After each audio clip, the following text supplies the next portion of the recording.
तो चलिए सीधे मुद्दे पर आते हैं। बात हो रही है YouTube के 2026 के नए मोनेटाइजेशन नियमों की। अगर आप एक क्रिएटर हैं या बनने की सोच रहे हैं तो भाई ये जानना आपके लिए सबसे ज़्यादा ज़रूरी है।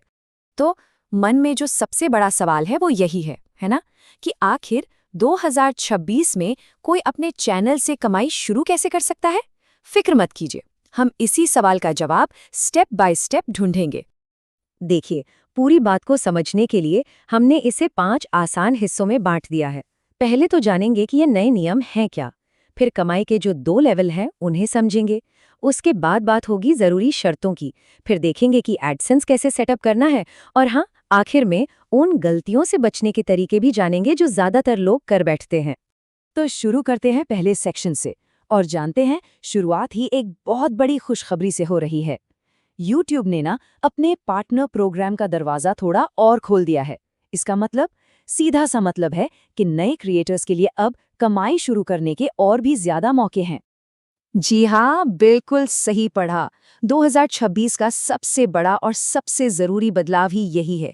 मोनेटाइजेशन की जो पहली बड़ी सी दीवार थी ना, YouTube ने उसे थोड़ा छोटा कर दिया है। मकसद बिल्कुल साफ है, ज़्यादा से ज़्यादा क्रिएटर्स इस प्रोग्राम का हिस्सा बन सकें। अच्छा, अब आते हैं नए नियमों की सबसे ज़रूरी बात पर। यह है कमाई का 2 लेवल सिस्टम। इसे समझना बहुत ही ज़रूरी है क्योंकि YouTube ने अब मोनेटाइजेशन को अब कह सकते हैं कि 2 अलग-अलग स्टेज में बांट दिया है। और ये रही वो खबर जिसका शायद हर नए क्रिएटर को बेसब्री से इंतजार था। अब आपको कमाई शुरू करने के लिए 1000 सब्सक्राइबर्स तक रुकने की कोई ज़रूरत नहीं है। सिर्फ 500 सब्सक्राइबर्स पर ही कमाई का दरवाज़ा खुल जाएगा। ये सच में एक गेम चेंजर अपडेट है। ठीक है, अब जरा इस स्लाइड पर पूरा ध्यान दीजिए क्योंकि सारी कहानी असल में यही है। कमाई के 2 लेवल हैं। पहला है टियर 1। इसके लिए आपको चाहिए 500 सब्सक्राइबर्स और साथ में या तो 3000 घंटे का वॉच टाइम पूरा कर लीजिए या फिर 3 मिलियन शॉर्ट्स व्यूज। जैसे ही ये पूरा होगा आप फैन फंडिंग से कमाई शुरू कर सकते हैं, जैसे कि सुपर थैंक्स और मेंबरशिप्स। फिर आता है टियर 2 यानी फुल मोनेटाइजेशन। इसके लिए चाहिए 1000 सब्सक्राइबर्स और साथ में या तो 4000 घंटे का वॉच टाइम या फिर 10 मिलियन शॉर्ट्स व्यूज। और जैसे ही आप इसे पार करते हैं, विज्ञापनों और YouTube प्रीमियम से होने वाली असली कमाई का रास्ता खुल जाता है। तो सब्सक्राइबर्स और व्यूज के नंबर पूरे हो गए। क्या बात है, बहुत बढ़िया। लेकिन कहानी यहीं खत्म नहीं होती। ये टारगेट पूरा करना तो समझिए बस पहली सीढ़ी चढ़ने जैसा है। इसके अलावा भी कुछ और ज़रूरी नियम हैं जिनका पालन करना हर किसी के लिए ज़रूरी है। ये नियम जो हैं वो एक तरह की चेकलिस्ट हैं और ये हर क्रिएटर पर लागू होते हैं। सबसे पहला, YouTube की सभी मोनेटाइजेशन पॉलिसीज़ को मानना ही होगा। दूसरा, आप एक ऐसे देश में रहते हो जहां YPP यानी YouTube पार्टनर प्रोग्राम उपलब्ध है। तीसरा, आपके चैनल पर कोई भी एक्टिव कम्युनिटी गाइडलाइंस ट्रैक नहीं होनी चाहिए। चौथा, आपके गूगल अकाउंट पर 2 स्टेप वेरिफिकेशन ऑन होना ज़रूरी है। और पांचवा, आपके चैनल से एक एक्टिव एडसेंस अकाउंट जुड़ा होना चाहिए। इनमें से एक भी चीज़ अगर रह गई तो मोनेटाइजेशन नहीं हो पाएगा। चलिए, अब जरा टियर 1 के नंबर्स को थोड़ा और गौर से देखते हैं। ये वो ही लेवल है जहां से फैन फंडिंग की शुरुआत होती है।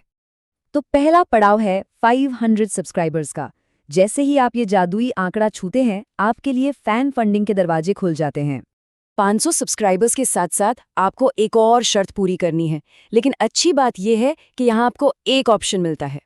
या तो आप पिछले 1 साल में 3000 घंटे का वॉच टाइम पूरा कर लीजिए, या फिर अगर आप शॉर्ट्स बनाते हैं तो पिछले 90 दिनों में 3 मिलियन व्यूज ले आइए। याद रखिएगा, दोनों नहीं करने हैं, दोनों में से कोई एक। ठीक है, अब आगे बढ़ते हैं असली मंजिल की तरफ, यानी टियर 2, जहां विज्ञापनों से होने वाली कमाई का ताला खुलता है। और इस लेवल के लिए आपको अपने सब्सक्राइबर्स की गिनती डबल करनी होगी। जी हाँ, पूरे 1000 सब्सक्राइबर्स। ये फुल मोनेटाइजेशन का मेन गेट है। 1000 सब्सक्राइबर्स के साथ वॉच टाइम और व्यूज का टारगेट भी जाहिर है बड़ा हो जाता है। यहाँ भी आपके पास 2 रास्ते हैं, या तो पिछले 12 महीनों में 4000 घंटे का वॉच टाइम या फिर पिछले 90 दिनों में 10 मिलियन शॉर्ट्स व्यूज। और फिर से दोनों में से कोई एक ही करना है तो अपनी कंटेंट स्ट्रैटेजी के हिसाब से एक रास्ता चुनिए और बस उस पर मेहनत करते जाइए। तो मान लेते हैं कि आपने खूब मेहनत की और सारे टारगेट भी पूरे कर लिए। बहुत बढ़िया। पर अब सवाल ये है कि पैसा खाते में कैसे आएगा? तो इसका जवाब है एडसेंस। चलिए अब एडसेंस सेटअप करने का पूरा प्रोसेस स्टेप बाय स्टेप समझते हैं। लेकिन रुकिए, प्रोसेस शुरू करने से पहले ना गूगल की इस चेतावनी को दिमाग में एकदम बिठा लीजिए।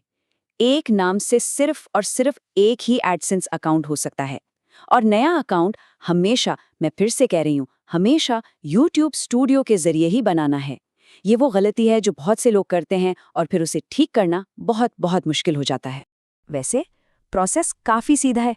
सबसे पहले YouTube स्टूडियो में लॉगिन करें और अर्न टैब पर क्लिक करें। वहां आपको साइन अप फॉर एडसेंस का एक कार्ड दिखेगा, उस पर स्टार्ट पर क्लिक कर दीजिए। अब अपना गूगल अकाउंट चुनिए। अगर पहले से एडसेंस अकाउंट है तो उसी को चुनना है, वरना नया बनाइए। अपनी सारी कॉन्टैक्ट जानकारी बिल्कुल सही भरिए और एप्लीकेशन सबमिट कर दीजिए। इसके बाद बस अप्रूवल का इंतजार करना है, जिसमें कुछ दिन लग सकते हैं। और अब हम आ गए हैं इस पूरी जानकारी के सबसे ज़रूरी हिस्से पर। कई बार क्या होता है कि सब कुछ सही करने के बाद भी चैनल रिजेक्ट हो जाते हैं। आखिर ऐसा क्यों होता है? चलिए उन आम गलतियों को जानते हैं जिनसे आपको हर हाल में बचना है। चैनल रिजेक्ट होने के पीछे जो सबसे बड़ा विलन है ना, उसका नाम है रीयूज्ड कंटेंट। अब ये है क्या भला? देखिए, सीधे शब्दों में ऐसा कोई भी कंटेंट जो आपका खुद का नहीं है और जिसे आपने बिना कोई खास वैल्यू या अपना ज़रूरी कमेंट्री जोड़े बस उठाकर इस्तेमाल कर लिया है। चलिए कुछ उदाहरण देखते हैं, इससे बात एकदम साफ हो जाएगी। मान लीजिए आपने फिल्मों या स्पोर्ट्स की क्लिप्स उठाई और बस उन्हें जोड़कर एक वीडियो बना दिया, तो ये रीयूज कंटेंट है। या फिर इंस्टाग्राम या टिकटॉक से वीडियो डाउनलोड करके यहाँ डाल दिए, ये भी रीयूज्ड कंटेंट है। अलग अलग सिंगर्स के गानों की प्लेलिस्ट बना दी, हाँ, ये भी वही है। मतलब ऐसा कोई भी कंटेंट जो यूट्यूब पर पहले से ही सैकड़ों बार डाला जा चुका है, उससे बचकर रहना है। और एक बात हमेशा याद रखिए, जब आपका चैनल रिव्यू के लिए जाता है ना, तो YouTube की टीम सिर्फ आपका एक दो वीडियो नहीं देखती, वो आपके पूरे चैनल का कह सकते हैं कि एक्सरे करते हैं। आपकी मेन थीम क्या है, सबसे ज़्यादा देखे गए वीडियो कौन से हैं, आप नए वीडियो कैसे बना रहे हैं, और यहाँ तक कि आपके टाइटल, डिस्क्रिप्शन, थंबनेल सब कुछ चेक होता है। कहने का मतलब है आपका पूरा चैनल एक यूनिट की तरह पॉलिसी के दायरे में होना चाहिए। अच्छा, मान लीजिए कि भगवान ना करे आपका चैनल रिजेक्ट हो गया, तो क्या सब खत्म हो गया? नहीं, बिल्कुल नहीं। घबराने की कोई ज़रूरत नहीं है। पहली बार रिजेक्ट होने पर आपको 30 दिन का समय मिलता है। इस वक्त का सही इस्तेमाल कीजिए, अपने चैनल को ठीक कीजिए। जो वीडियो पॉलिसी तोड़ रहे हैं उन्हें या तो एडिट कीजिए या डिलीट कीजिए। 30 दिन के बाद आप फिर से अप्लाई कर सकते हैं। और हाँ, अगर दूसरी बार भी रिजेक्ट होता है तो अगली कोशिश के लिए 90 दिन का इंतजार करना होगा। तो दोस्तों, ये है 2026 के लिए YouTube मोनेटाइजेशन का पूरा रोड मैप। अब सारी बातें आपके सामने हैं।